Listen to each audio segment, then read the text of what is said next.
started. In this video, we're going to be discussing something that gives a lot of students problems in math, and in my math classes, it's fractions.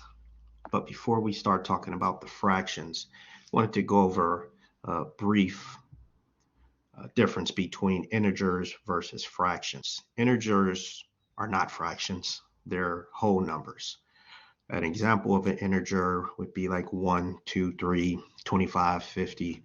Fractions, on the other hand, are a part of a whole number or a part of an integer. And an example of that would be 2 over 7 or 2/7, 1 over 2 or 1/2, or 5 over 27 or 5/27. With the fractions, you have something called a numerator, which would be the number on the top, and the denominator, which would be the number at the bottom. So the numerator for this fraction, 5 over 27, would be 5. The denominator for this fraction would be 27. Now we can do something to switch the numerator and denominator. That's called getting the reciprocal. And we'll do that in one of the examples in a later slide. But an example of a reciprocal would be for these fractions up here. You have 7 over 2, you have 2 over 1, and 27 over 5. We'll discuss 3 different types of fractions. The first one being the proper fraction. That's when the numerator is less than the denominator. And you see the examples here, 13 over 23, 1 over 2. So a proper fraction is when the numerator is less than the denominator. An improper fraction is when the numerator is larger than the denominator. So all I did was get the reciprocal of a couple of these examples up at the top. So 7 over 2, 2 over 1, 27 over 5, and 12 over 7. Those would be examples of improper fractions. And we also have mixed fractions, which is an integer combined with a fraction. So 1 and 2/7, 3 1/2, 7 and 5/27, and 9 and 3/4, or 9 and 3/4, however you want to pronounce it or say it. Like integers, we can perform the same type of mathematical operations with fractions. We can add, we can subtract, we can multiply, and we can divide. But there's some things you have to know when you're adding, subtracting, dividing, and multiplying fractions. When we add fractions, we want to use what some call the cha-cha slide. It's based off of the dance in the song. You slide to the left, slide to the right, and then you crisscross. So for this example, we have 2 over 7 plus 1 over 3. What the cha-cha slide method, it makes it a lot easier to come up with the answer. The first step you need to do is multiply the denominator in the right fraction by the numerator in the left fraction. So you get 3 times 2, that gives you 6. The next thing you need to do is slide to the right. So you take your denominator in the left fraction and multiply it by the numerator in the right fraction. So you have 7 times 1. So you put the 7 there. And then you do the crisscross where you're multiplying the denominator on the left in the left fraction by the denominator in the right fraction. So you get 7 times 3, that gives you 21. And if you add the numerators together, because the denominator stays the same, 6 plus 7, that gives you 13. And again, the denominator stays the same. Now, if necessary, you want to simplify that fraction by finding the greatest common factor of the numerator and the denominator. And I find it a lot easier to write down the factors of each number. So you start with the factors of 13, that's 1 and 13. And then you get the factors of 21, 1, 3, 7, and 21. The greatest common factor would be 1. So this is simplified. 13 over 21 is the simplified answer for this math problem we have here. As with adding fractions, when we subtract fractions, we do the same thing. We use the cha-cha slide method. So we slide to the left, slide to the right, then we crisscross. We multiply the denominator in the right fraction by the numerator in the left fraction. So 2 times 1, that gives us 2. Then we multiply the denominator in the left fraction by the numerator in the right fraction. 4 times 1, that gives us 4. And then we crisscross the denominators by multiplying them. So 4 times 2, that gives us 8.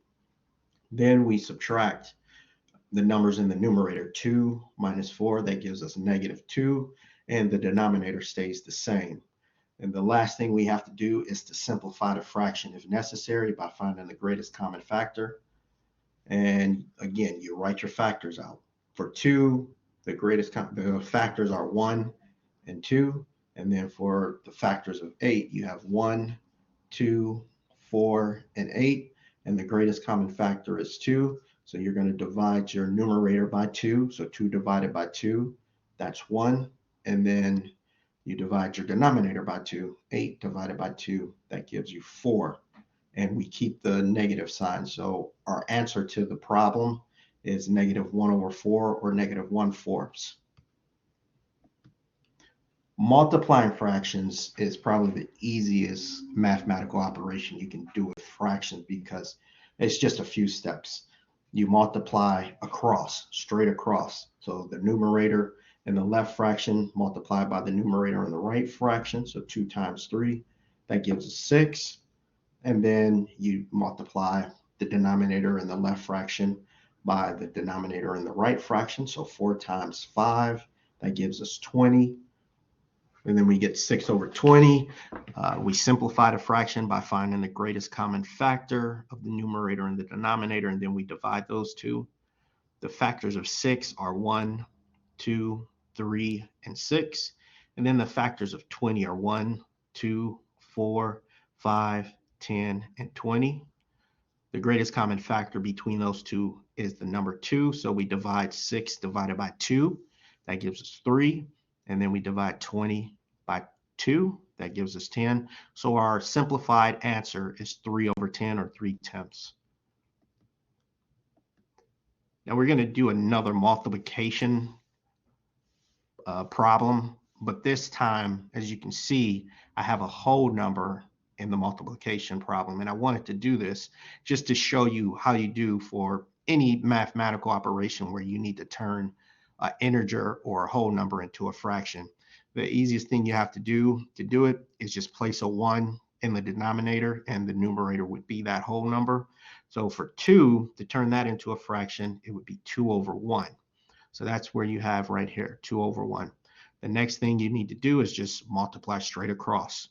3 times 2, that equals 6. And then multiply across with the denominators. 7 times 1, that gives you 7. So our answer is 6/7. There's no simplifying that. That is the simplest form because our factors of 6 is 1, 2, 3, and 6. And the factors of 7 is 1 and 7. And the greatest common factor is 1. So it's already simplified. Now, the last thing we're going to do is we're going to divide fractions. Again, we're going to do a couple of steps and then we're going to simplify the problem. With dividing fractions, you're going to use the keep, change, flip method, the KCF method. And with that, that just says the first thing you need to do with the first fraction, you're going to keep that the same. So 4/5. The second step we're going to change the operation from division to multiplication. So the division sign turns into a multiplication sign. The third thing you're going to do is you're going to get the reciprocal, or you're going to flip the second fraction.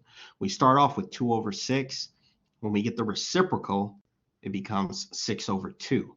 After we do that, we multiply the numerators together and then multiply the denominator. 4 times 6, that's 24. 5 times 2, that's 10. Then we just, if necessary, we simplify the fractions by finding the greatest common factor of the numerator and the denominator. The factors of 24 is 1, 2, 4, 6, 12, and 24. And then the factors of 10, that's 1, 2, and 5. And the greatest common factor again is 2. So we're going to divide 24 by 2. That gives us 12. And 10 divided by 2, that gives us 5. Now we can turn this improper fraction into a mixed number, but I'll do that in a later video.